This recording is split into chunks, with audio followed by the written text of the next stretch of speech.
Nitsidika ny lampam-panjakana Tsimbazaza kosa ny maraina teo ny Prime Ministre lehiben'ny gouvernement Andriamatokolo Roger fotoana izay nijereny akaiky ary nijereny fotony ihany koa ny fiainan'ny solombavam-bahoaka eny anivon'ny trano solombavam-bahoaka eny Tsimbazaza eny araka ity fanadidina ity. Hitarina ny trano fonenan'ny solombavam-bahoaka eny amin'ny lapan'ny Tsimbazaza. Io no anisan'ny fanapa-kevitra niraisin'ny Prime Ministre Kolo Roger tamin'ny fandalovany teny amin'ny lapan'ny Tsimbazaza ny maraina teo araka ny tatra nataon'ny questeur voalohany Andriamatoa sy teny Andriana Soloniaiko.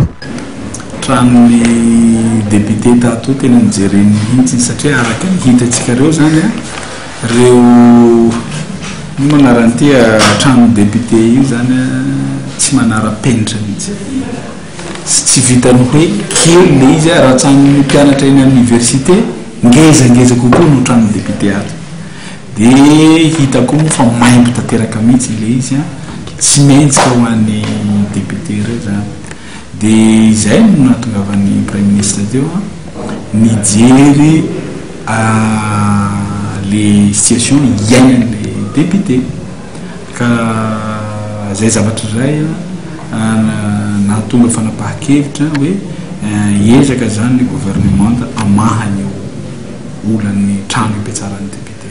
Raha ny fanazavany dia ny gouvernement ny antoka ny fanambarana ny trano fonenan'ny solombavam-bahoaka. Io moa miankina amin'ny kitapo-mbolantsika malagasy sy stratégie izay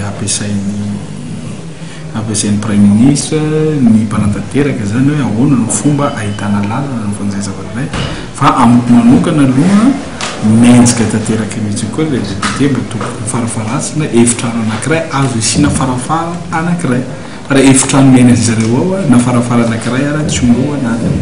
Ka hitako azy aloha zavatra maika le izy satria fatatsika tsara fa manao ny aintso zavatra mihitsy nyreo solombavam-bahoaka ireo mandeha manao asa zay napetraka taminy ary hitantsika tsara reny insécurité natao tany amin'ny sud reny nidina tany mihitsy ny député sady mitondra fanampiana tao anatin'izay zavatra zay ary araka hitantsika maro mihitsy koa ny lalàna zay tsy maintsy hatsaraina ato amin'ny anteveram-pirenena.